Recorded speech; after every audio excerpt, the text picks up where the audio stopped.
Náutico vence o Atlético e sobe na tabela da Série B e o Caxias vence o Ipiranga em confronto gaúcho válido pela Série C.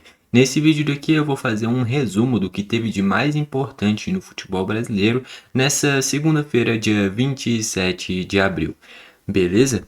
Então vamos começar vendo o Atlético e Náutico e eu já queria destacar, eu vou separar para trazer de forma individualizada aqui no canal hoje esse jogo do Atlético e Náutico e também da vitória do Caxias sobre o Ipiranga. Nesse vídeo eu vou passar por os principais jogos que tiveram, além desses, e individualmente em vídeos mais curtos eu vou trazer a análise desses dois jogos, caso você queira conferir também. Já falando sobre esse Atlético e Náutico, uma vitória do Náutico, onde o gol saiu já na reta final da partida, já com 36 da segunda etapa, o Vitor Andrade, jogador que já jogou na Chapecoense, se eu não me engano surgiu no Santos, inclusive, faz uma jogada pela meia esquerda, corta para o meio, acho um chute muito forte, mas que vai no meio do gol e o Luan Poli, goleiro do Atlético, acaba aceitando. É um belo chute, um chute muito forte, mas que era defensável e esse foi o gol do jogo nessa vitória magra do Náutico.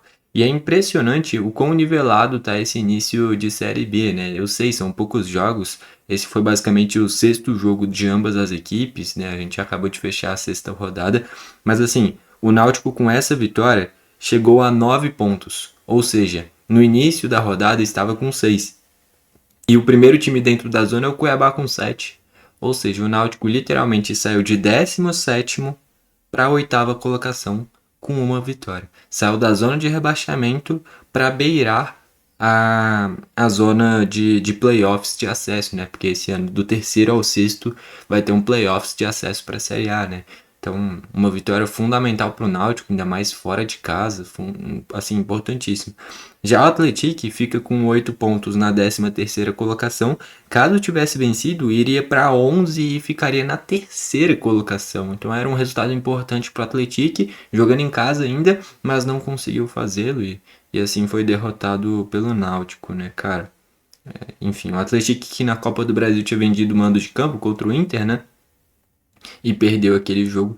E agora jogando em São João del Rei, de fato, no seu estádio, acaba sendo derrotado também. Uma derrota que é dura, porque jogando em casa o Atlético tem que fazer valer esse mando de campo e não fez valer nesse caso. Importante para o Náutico sair lá de baixo e ir para o meio para participar da tabela.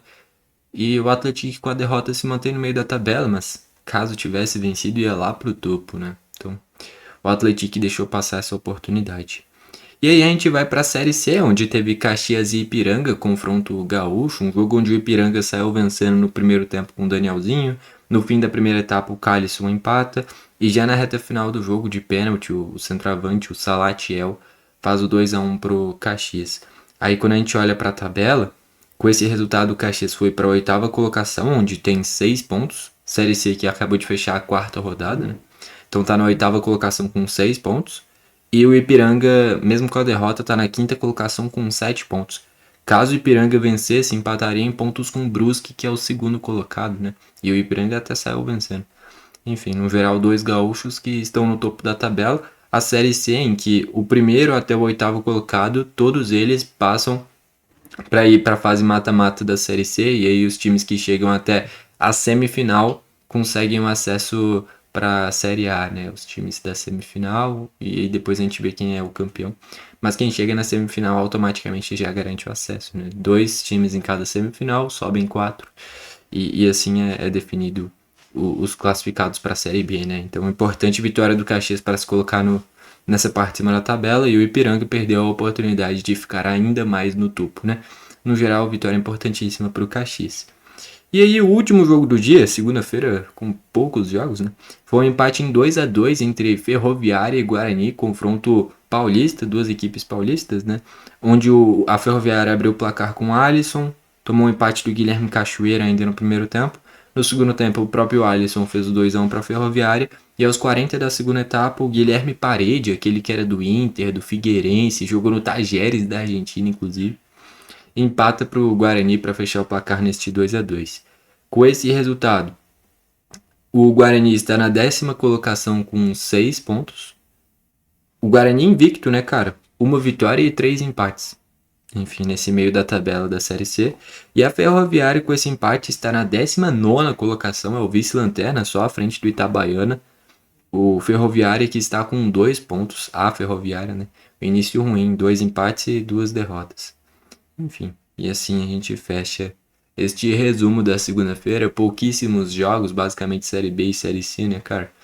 Mas é isso. Já peço que você se inscreva e ative o sininho para você receber diariamente os vídeos aqui do canal. Nessa terça-feira, por exemplo, vai ter Libertadores, Sul-Americana e os jogos dos times brasileiros.